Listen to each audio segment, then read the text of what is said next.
conhece um pouco mais atrás, a minha relação e interesse em pesquisa com idoso remonta a uma experiência fundacional que eu tive quando sempre já refletia na minha relação amorosa com o conhecimento, qual seria a finalidade precípua dessa relação introspectiva que não fosse a de compartilhamento social, ou seja, a ciência a favor de uma vida melhor. E isso, remontando um pouco, quando eu tinha 25 anos, isso não faz muito tempo, lógico, uns 20 anos, eu construí uma instituição filantrópica de idosos, com recursos financeiros próprios. Foi um idealismo social que eu tive bem intenso, e dois fenômenos que me chamaram a atenção nesse contato, já ainda jovem, já jovem, foram duas experiências que me conduziram, e assim me determinei em me aprofundar e tentar fazer um contributo, vendo essa experiência tão sentida por eles. Dois fenômenos foram o sentimento de exclusão e a solidão familiar. Só para dar um tom metafórico e tentar produzir esse efeito afetivo dessa experiência, que é mais do que científica, que adiantaria se ela não tivesse uma certa dimensão visceral, intestina, né? Eu costumo dizer que o cérebro pensa melhor com o intestino que está envolvido na sua relação com o outro, com o seu objeto de estudo. É justamente a metáfora que o Franz Kafka traz no livro Metamorfose. E não vou me delongar na parte literária detalhada do Kafka, mas a história se resume a uma personagem que é o Gregor Samsa, que é um caixeiro viajante, que era o principal provedor de uma família, ademais o único, assistia a família dependia dele financeiramente, e diz Kafka que de uma noite para outro dia, Gregor Samsa se viu em profundas transformações físicas, onde seu corpo foi se metamorfoseando para a formação de um inseto. Isso foi gradativo, mas foi fazendo com que proporcionalmente essa metamorfose da forma humana para a forma de um inseto, ele fosse percebendo a distância e o desinteresse da família e das pessoas por ele. Porque ele passou a perder seu sentido de utilidade. Ele passou a se enxergar como desnecessário, como um estorvo, como um peso na economia sociofamiliar. E a família, com vergonha do Gregor Samsa, que já tinha uma aparência asquerosa de um inseto, resolveu trancafiá-lo em seu quarto, onde ele termina por perecer. Essa metáfora literária do Kafka, escrito em 1912, acho que representa um pouco a experiência em loco que eu tive há 20 anos, quando esses dois fenômenos, o sentimento de exclusão e de solidão, que muitos idosos passam a experienciar se sentindo seres abjetos de uma cultura que não contempla em seus idosos seres, digamos, dotados de uma sabedoria, de uma contribuição social, porque a nossa ideologia de consumo, porque o nosso modus operandi capitalista não permite reconhecer nenhum senso utilitário, pragmático no idoso, ledriano. E isso está sendo modificado. Porque nós fomos pegos de surpresa em um país que na década de 60 tinha uma população de idosos em torno de 3 bilhões de pessoas. Hoje nós temos uma prospecção para 2020 para 30 milhões de idosos somente no Brasil. É o país em maior crescimento em termos de população de idosos em pouco tempo, da década de 60 para os tempos atuais. No entanto, e aí a pesquisa, no seu sentido de aprofundamento, foi sinalizando algo bastante curioso, que não se resume apenas como se faz hoje propaganda, publicidade, porque o tema idoso é um tema emergente, muito atrativo, apenas ao idoso estimulado na dimensão de atividades físicas ou recreativas, como ele fosse simplesmente uma nova criança. Não. E aí foi que eu comecei a perceber que esse idoso, que é o adulto tardio, digamos assim, ele é dotado de outras especializações cognitivas que poderiam ser aproveitadas e não se resume apenas a ele ser estimulado na plataforma física ou na plataforma recreativa, mas o idoso é predisponentemente apto a novas aprendizagens. Seja porque, e mesmo reconhecendo que há um declínio na neuroplasticidade, mas o idoso pode aprender novas coisas, e aí Jorge lembrou muito bem o meu mestre, o Dr. Tavares, que ainda nessa idade consegue sair dando um salto quântico da máquina Olivetti para o software sofisticado. Porque o cérebro, então, do idoso, sendo capaz de assimilar novas aprendizagens, a gente está falando de um ser cognitivo produtivo. A gente não está falando apenas de alguém que temos que cuidar, mas de alguém que pode contribuir, que é muito diferente. Não temos que apenas nos preocupar com os idosos como sendo eles carregados por nós. Eles também podem contribuir muito para uma sociedade e uma cultura melhor.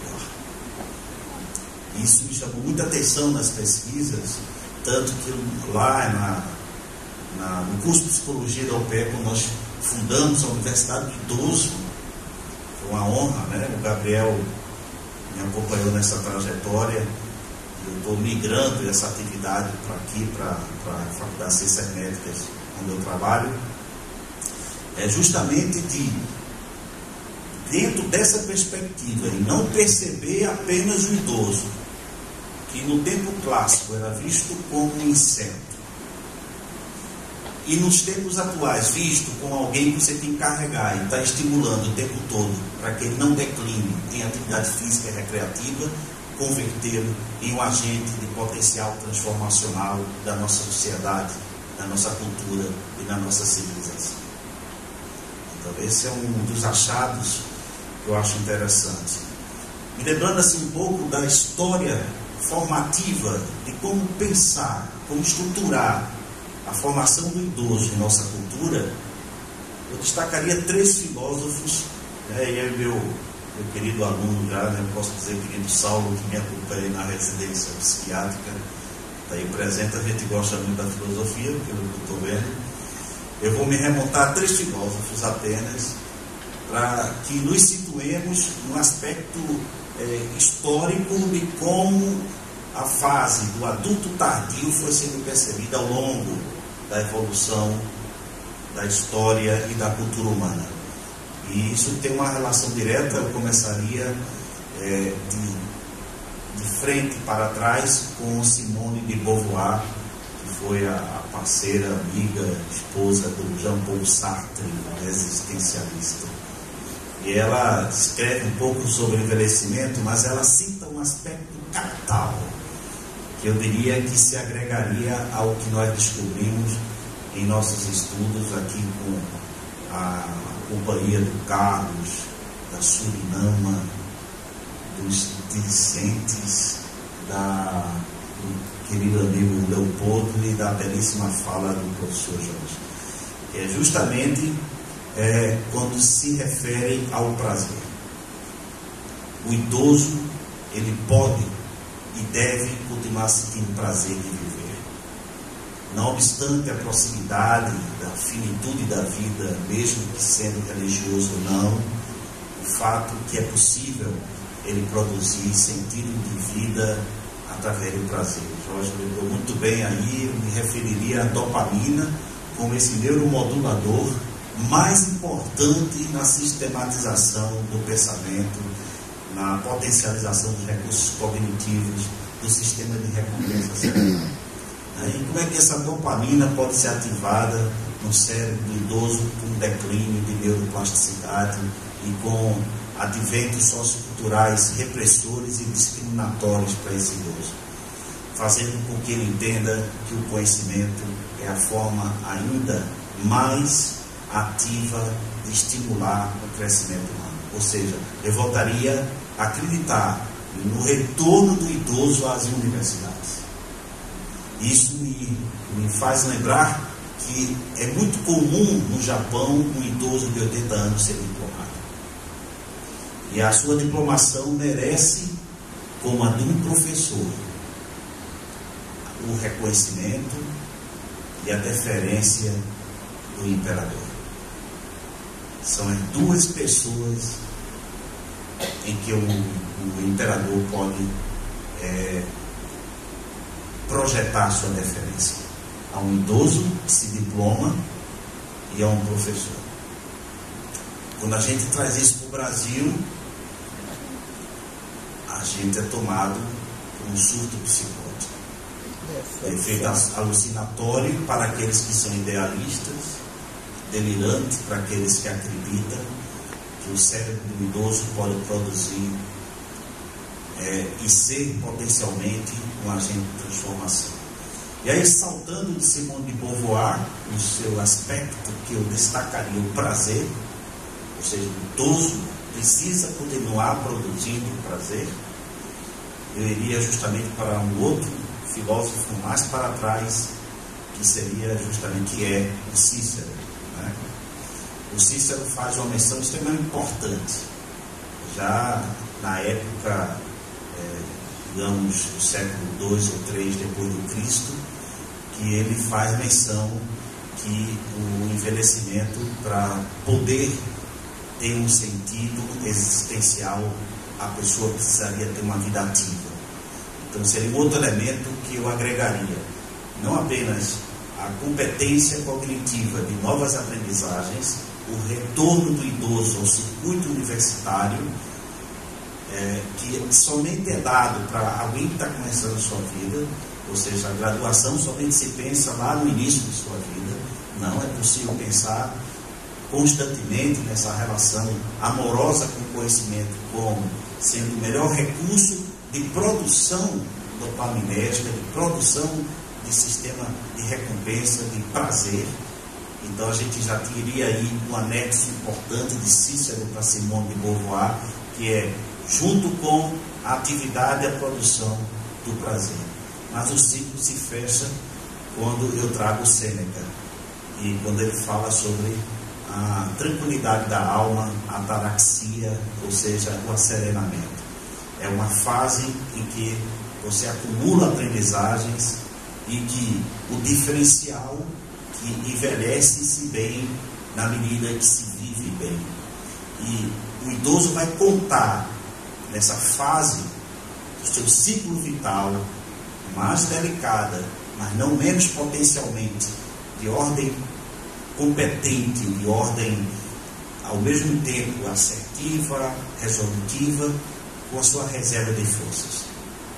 E aí, pegando o gancho no que o Jorge falou, tem minha mãe aqui com 74 anos, que tem, né, uma fisionomia bem mais jovem do que ela aparenta em idade de ter, e está numa vida ativa, a quem eu devo a minha vida, e espero tê-la como fonte de inspiração também, porque ela reúne os 3 aspectos filosóficos capitais, que são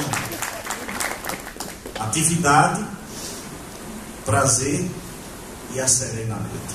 Esses 3 recursos que mantêm essa ciranda da vida renovada, que eu acho que consagra o idoso. Então, voltando lá para 20 anos atrás, quando eu tive a oportunidade de ter essa experiência de construir uma instituição filantrópica que cuidava dos idosos, o sentimento de exclusão, o sentimento de solidão, que eu representei aqui na metáfora da metamorfose de Kafka, de um ser que se sente abjeto, estranho a uma sociedade onde se contempla a competitividade e o exclui por entender que o idoso é improdutivo.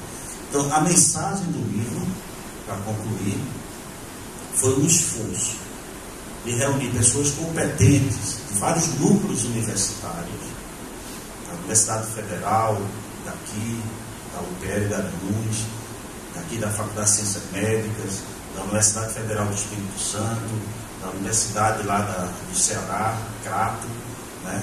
Todas essas pessoas competentes e que tivemos sim, e sempre teremos a preocupação de trazer o corpo discente. Não podemos excluir o discente da produção científica, porque justamente aí que está, nessa comunicação intergeracional, no fundamento de você poder qualificar os processos civilizatórios, a transmissão de conhecimento. Então eu vejo o idoso como um software que reúne potenciais de novas aprendizagens e armazenamento informacional contributivo que pode ser transmitido às gerações que estão chegando.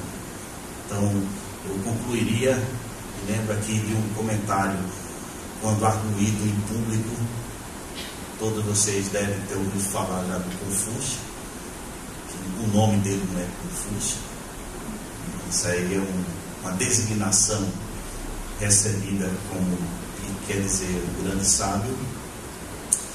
E uma vez foi perguntado a ele como se saberia que alguém teria chegado ao final da vida de forma bem sucedida. E ele diz o seguinte: quando tu nasceste, todos sorriam e tu eras o único que choravas, um recém-nascido.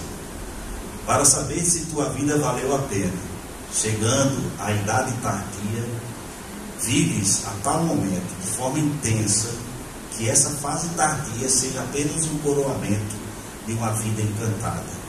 E aí você vai morrer sorrindo e os outros ficarão chorando.